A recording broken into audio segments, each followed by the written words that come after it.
We talk it out, no time to waste. Ooh, yeah. Face to face, we set the pace. Hey, hey. Love so strong, no need to race. We hold it tight in every space, making it last. Oh, making it last. Yeah, yeah. Through the future, through the past. Building it high, keeping it fast. Communication, making it last. Making it last. Oh, making it last. Yeah, yeah. Through the future, through the past. Building it high, keeping it fast. Communication, making it last. It's time for another conversation. Welcome to Making It Last podcast, where it's all about helping us to have better relationships, not just with ourselves, but with other people. Now, I'm here with Corey C. Miller. Welcome, Corey. Hello. She is an author, and you can see her book, which recently came out, The Soulmate Strategies, right behind her. She's an author, professor, and a professional speaker. But before I introduce the topic, tell me a little bit about your book. Yeah, my book is about the 1 year journey post a pretty devastating breakup that I had a few years back, and all of the things I tried to feel better, heal, and move forward, date, and hopefully find love again. And my type A personality kind of took over, and I ended up with a checklist of 44 things that I tried to feel better, date, and love again. And it didn't quite turn 44. out as planned, but it was certainly the journey finding out. Seems like an interesting read. Seems like an interesting read. So obvious then, the fact that you went through that is a nice segue then into what we're going to be unpacking, which is what are the different types of boundaries and how might someone go about setting them? Yes, What are the absolutely. boundaries? Let's take that part of it first. Well, there's several different types of boundaries. I'll just list them off so that your listeners have an idea of what we're talking about here. There's physical boundaries, there Mm-hmm. are emotional, mental, there's sexual, spiritual, financial, and time. So, seven different types of boundaries. And I can go Okay. into depth for each of them, and we could talk a Go little right bit about ahead. examples. Mm-hmm. Go Okay, ahead. fantastic. Mm-hmm. Well, physical boundaries are those that surround your physical space and your physical body. So it might be that you are okay with giving a handshake, but not a hug. Or you like to have Hmm. people come over, but you want them to be in the backyard, but not in your home. This is around your physical space. Emotional boundary is determining the limits on things that might infringe on your emotional well-being. So, like maybe saying, I don't want to have an important discussion with you 5 minutes before I'm leaving for work because I know that it's going to Mm. rattle me. So you create a boundary and say, I don't want to talk about this right now. It might be setting expectations on how frequently you talk to a friend who might lean on you a lot and you just don't have the emotional capacity to talk 10 hours a Mm-hmm. day. Mental boundaries are those Hmm. that protect your mental health. It's things like saying no to projects that you're not interested in. I remember I had a New Year's resolution a few years ago that said, I don't want to do anything I don't want to do, be anywhere I don't want to be. It's this idea that you just say, no, I'm not interested. And this isn't going to serve me. And we can't always do that, but sometimes we get pulled into things we don't really want to do or we don't think are Mm-hmm. serving our interests. And so we say yes sometimes when we probably should say no. Ain't Um, that the truth? Yeah. Sexual Yeah. boundaries are Mm-hmm. both sexual, but they're also setting limits on intimacy, like asking consent. It has to do with how quickly you move when you're maybe dating someone, or the expectation within marriage. Even the physical intimacy of saying, "Okay, I don't want to be, I don't want to sleep in the same bed as you. I Mm-hmm. want to have that space," and that's around your physical body as well. Spiritual boundaries are those that allow you to have the freedom to believe what you want to believe without other people trying to constantly convince you of their beliefs and try to tell you that what you believe is not real or that it isn't okay. It's being able to have, being free from the interference from others. Financial boundaries are those that are about guarding your monetary assets. Those are things like not loaning money to people, particularly people who aren't going to pay it back. For instance, I actually loaned my car out to someone one time and they returned it and they had put bumper stickers all over the back of my car that I couldn't peel off. And so at that point I said, I'm never loaning my car out. I'm not loaning my bicycle out. I'm not loaning Wow. anything out. And so you kind of determine what you are willing to do in terms of financial boundaries. But it's not just loaning money. It's, Mm-hmm. are you willing to go in on a joint purchase with someone? Do you want to buy a house with someone? Is this someone that's trustworthy? And do you have the boundary to say, no, I don't want to engage in that? And the last type of boundary is a time boundary, and that's when you create balance, limiting how much time you might spend at a party. You're going to go over and you're going to stop by at a gathering, but you Mm-hmm. only going to stay an hour because you want to be home and do your own thing. It could be about turning off your phone in the evenings and saying, "That's my time. I don't want to be interrupted in my time." So time boundaries are also very important. So those are the seven main types of boundaries when we talk about setting those boundaries. Okay. Of before we go about setting them, well, it's gonna lead into that question, that part of the question as well. Of the seven, which is the most difficult and which is the easiest, or is that gender specific or not necessarily? I think it varies for each person, but there's some boundaries that Okay. are more socially acceptable to set than others. Okay. Like, for Okay. instance, a physical boundary might be more socially acceptable if you want to do a handshake with someone versus a hug. People might say, okay, you have your personal space. But for Mm-hmm. instance, like an emotional or a mental boundary might be a little bit harder to measure and set because it's so it's so easy to say, why aren't you going along with this? I asked you if you would help me and you said no. And then there's like some kind of almost a critique in that. And so some just tend to Mm-hmm. be more socially acceptable than others. Others we don't talk about. I remember I had a friend of mine who I asked if many years ago, do you want to hang out on a Friday night? And she said, no, I've got plans. I said, what are you doing? And she said, I'm organizing my drawers in my bedroom. And I said, well, that's not really a plan. Like, come out with me. Mm-hmm. You can organize your drawers anytime. But what it was that was her time boundary. She had set that time Ah. aside to spend with herself, to do something that she was looking forward to. And it didn't need to have another person in it to be a plan. And for me to understand that her time boundary was that she wanted to spend that time by herself. So some of these things, like I said, are more acceptable than others. I think Mm-hmm. with gender, what we really have to look at are the emotional boundaries. For women, are Mm-hmm. more likely to kind of fade with those emotional boundaries. They're more likely to be, in some cases, stop and listen. When someone needs to vent or talk about something, even if they're running late, they'll sometimes compromise their emotional boundaries for that. And then when they don't compromise their emotional boundaries, sometimes they're seen as sort of rigid or assertive or non-compromising, and that's also kind of the I guess the backlash of what happens when you set those emotional boundaries. Hmm. Hmm. Hmm. How then can someone go about setting them? And is it that you should set them per category or just you find a way to probably combine several of them at once? You understand what I'm asking? Yeah, yeah. I Mm-hmm. mean, I think it's always good to be intentional and go through maybe each of these seven things and say, what are some Okay. of the boundaries that I have? Because they're going to be a little bit different. Your financial boundaries are going to look different than maybe your spiritual boundaries. But coming up with a couple I statements that might be helpful. For instance, spiritual Mm-hmm. boundaries. We often don't think of this as a boundary, right? We think that, if I have a belief and I say it out loud, that I am subject to and welcome critique. Well, not really. Mm-hmm. Not really. Other people just feel like they need Mm-hmm. to tell you that. But you can say an I statement in that category and say, I will be discerning about who I share my spiritual beliefs with.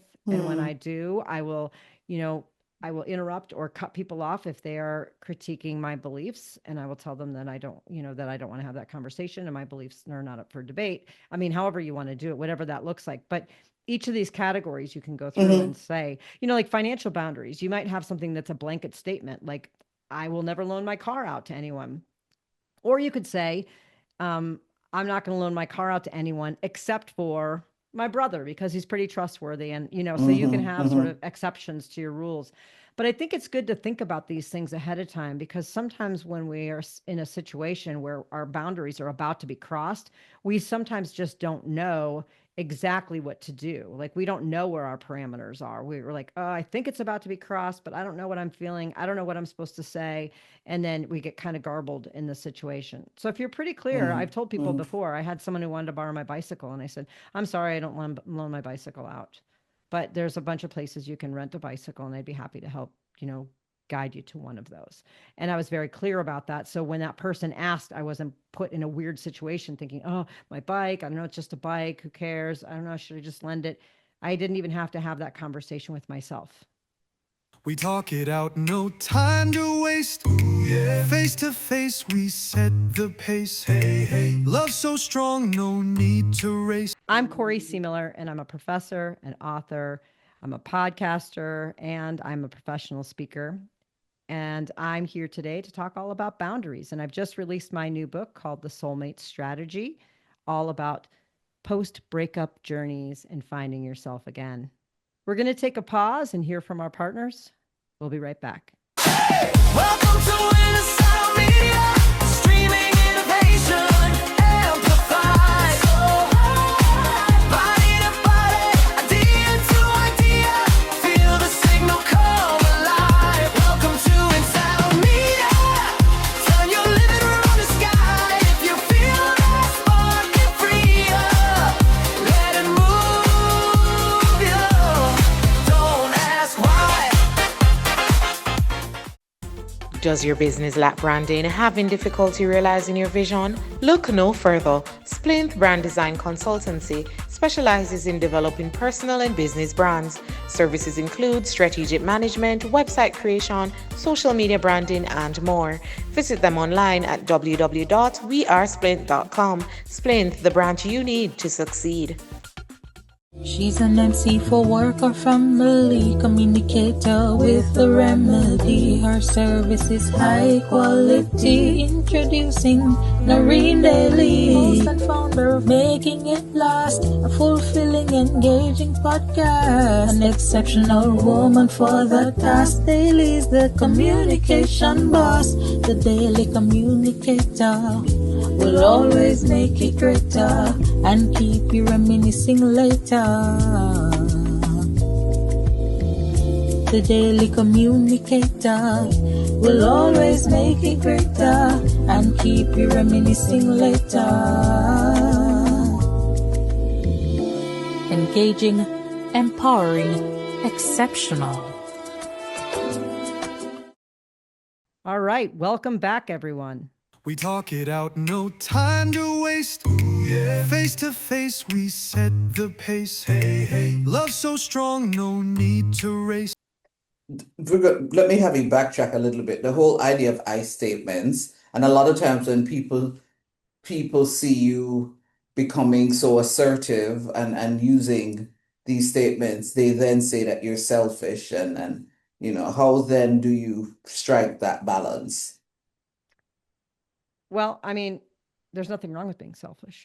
I mean, Okay. that's the interesting part about it, right? The I statements. I don't loan my I don't loan my bicycle to other people, and if someone says something about that's selfish, I say, well, it's not your bicycle, and and so you have to True. sort of have the assertiveness to follow it. I think part of it also, as you know, in communication, I was a communication major as an undergraduate, and I know too that it's like the delivery is absolutely important, right? I don't, just tell someone really aggressively, I would never loan you my bike. I just say, I've had kind of mixed experiences loaning my bike out, and I really don't like to loan it to people, but I'm happy to help you find someone where you can loan, get a loan from. And so the delivery matters. But I think it's okay to be selfish. Boundaries are inherently selfish because you are protecting yourself. Because when we have boundaries for a reason, when they are True. crossed, we are compromising ourselves. So it is inherently okay, acceptable, and even admirable to be selfish in these cases. Why do you think it's so difficult for some people to actually set boundaries? Just, right Yeah. across the board. Why? Why do you think it's so difficult? Well, first of all, I think a lot of people don't think about what their boundaries are before Ah, they're about to be crossed. So when they're in okay. that situation, they tend to cross their own boundaries because they don't quite know what they are. And then they have this after the fact effect where they start feeling, ooh, I wish I didn't loan my bike out. I feel, ugh, but I didn't know what to do in the moment. So part of it is really being prepared to think about what are some of the more common boundaries that might be crossed and be prepared for those, right? So I think that's one of the biggest issues in people setting boundaries is not really thinking them through before they're in a situation where they might be crossed. I think the other True. thing too is this idea of really kind of holding your ground. If someone tries to talk you into something that you're not comfortable with, is just saying, listen, I'm not comfortable with that. I'm not comfortable loaning my bike out. I'm sorry. I've had some bad experiences with that. I totally get that you need a bicycle. There's lots of other places to get one, but I'm just not comfortable. So using some I statements, using some feelings about how it makes you feel to have that boundary Mm-hmm. crossed. Take, for instance, spiritual boundaries. I might share something and someone starts critiquing it or questioning me in a way that's not a healthy dialogue. I Mm-hmm. could say, Mm-hmm. listen, I really feel strongly about my beliefs and my values. They're important to me, and unless we're going to talk about this by sharing our different perspectives and appreciating them, I don't think this conversation is going to be that useful. And so Mm-hmm. that's the part where people get caught up. So it's the planning or the kind of thinking ahead about what your boundaries are. And the second is really kind of holding your ground a little bit, but again, in a nice, congenial kind of a way. Do you think to a large degree then it boils down to maybe how a lot of persons have been socialized, and I think this is right across cultures. Mm-hmm. Yeah. I mean, well, part of it is the modeling from the parents, especially if you saw either or both of your parents, you know, getting their boundaries crossed quite a bit. Mm-hmm. Mm-hmm. Or on the flip side, holding so strongly to their boundaries without any rationale behind them. A True. child could say, wait a minute, these are boundaries for no reason, therefore boundaries are bad. So Mm-hmm. certainly as you grow up and you think about what you see around you is going to be really important. The other thing too is, I mean, as kids, people push each other's boundaries all the time, and so a lot of times it's young preteens and teens who are figuring out what those boundaries even are for themselves.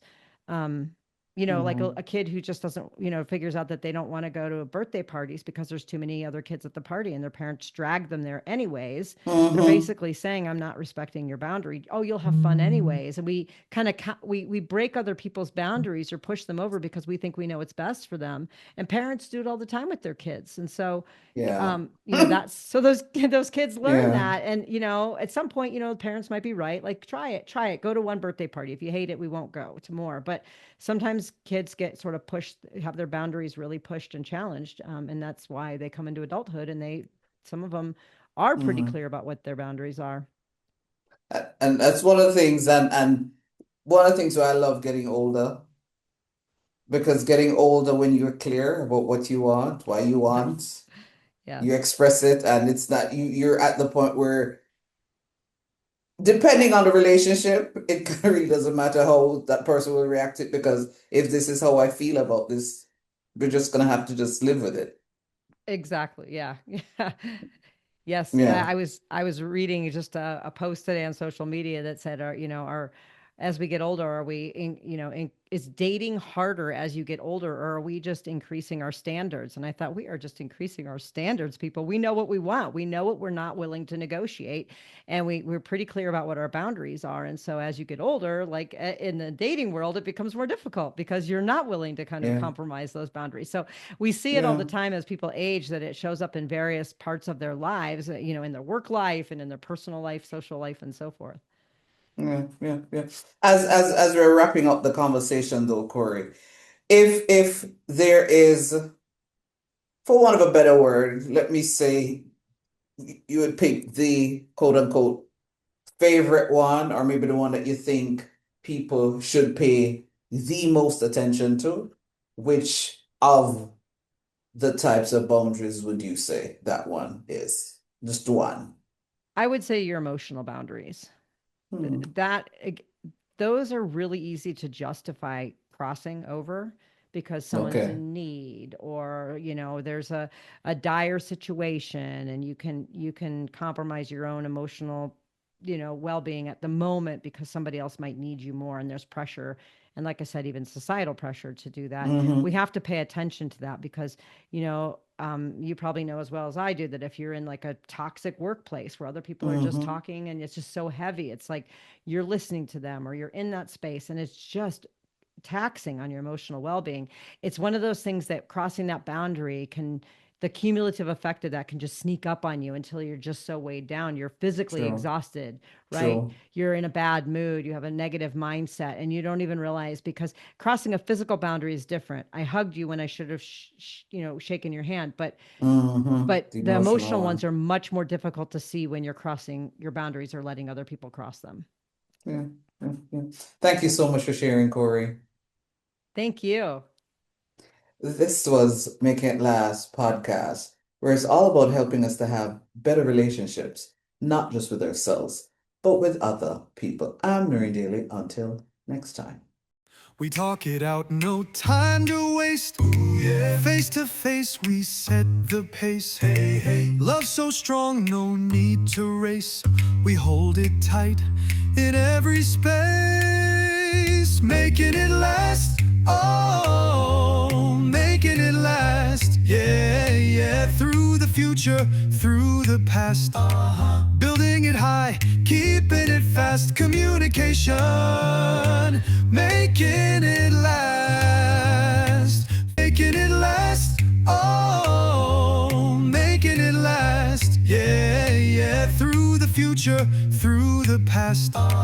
Building it high, keeping it fast. Communication, making it last.